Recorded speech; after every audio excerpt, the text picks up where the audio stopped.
Hello everyone, Vienne here. You know, the world today is impacted on a scale like it's never been before. But do you know what? Aside from this COVID pandemic, I believe that the only difference in what we are facing right now is that we had this opportunity to face them together. Because there's always been racism, division, unrest, anxiety, and fear. While this pandemic seems to have heightened that intensity of all those issues, I believe we have this rare moment in time where we have this amazing opportunity to fight them together on a grander scale than we've ever done before. I want to ask you a question that my family doctor asked my specialist when they decided that I wouldn't be given a chance for rehabilitation. They said she would never walk again or be independent. So we will be sending her to long-term care. My family doctor asked this question, and it's something I'm asking of you today.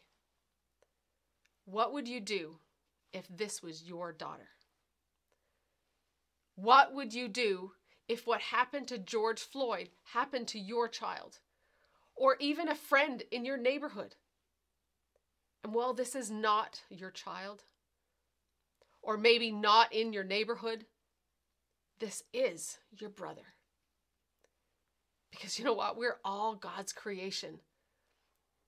And we have not only a choice, but an obligation to stand up and support our brothers and sisters of color, but to also stand up against injustice. I heard Pastor John Gray say this week in an interview with Pastor Stephen Furtick. He said this: if this was a dog who lost his life at the hands or a knee of another human, people would take a stand without a second thought.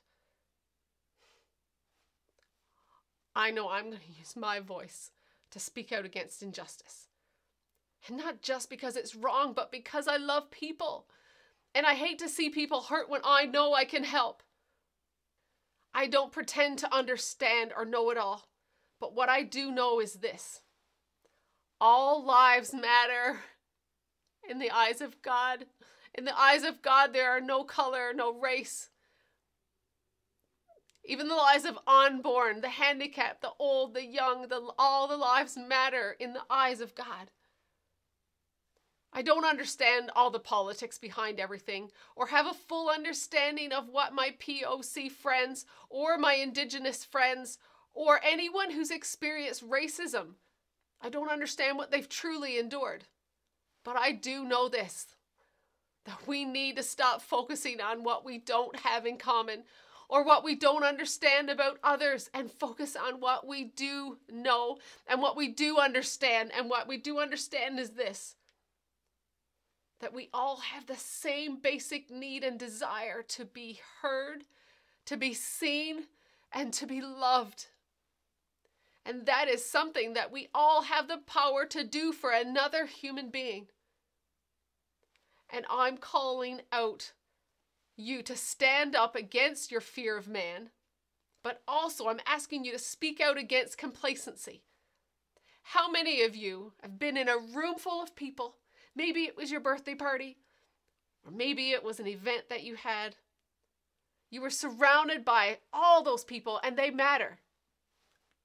But what do you remember the most? You remember the people who did not show up for you. So your complacency and not showing up, speak loudly. Jesse Lipscomb called out all POCs and non-POCs to speak out. Don't remain silent because you don't understand.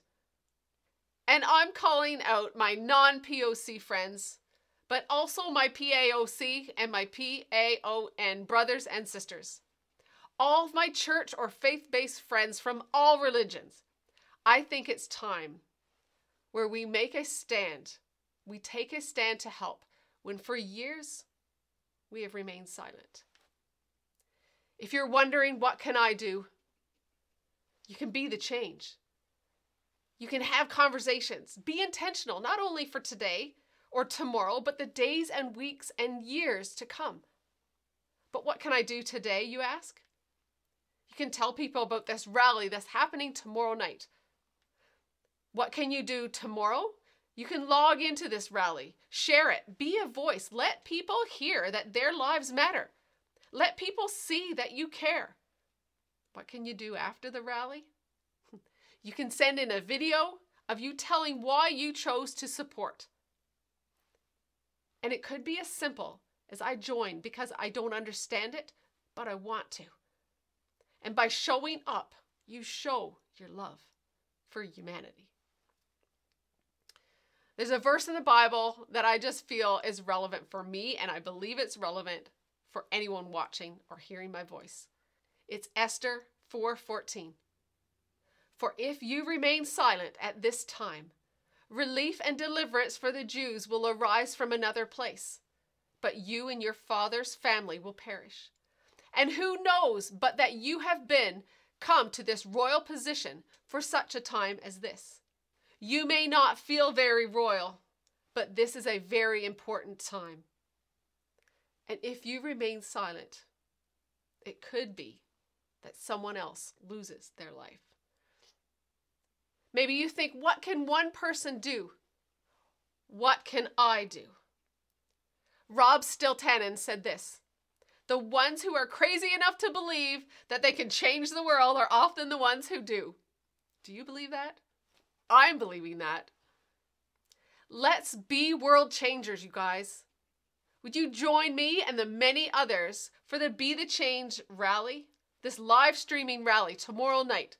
The link is in the description of this video, but it's also can be found by going to the Facebook group called Be the Change Rally Edmonton. Let's join together for justice. Yes, join together for justice for George Floyd. Justice for all. Justice for all POCs. Yes, join because you love justice, but also join because you love humanity.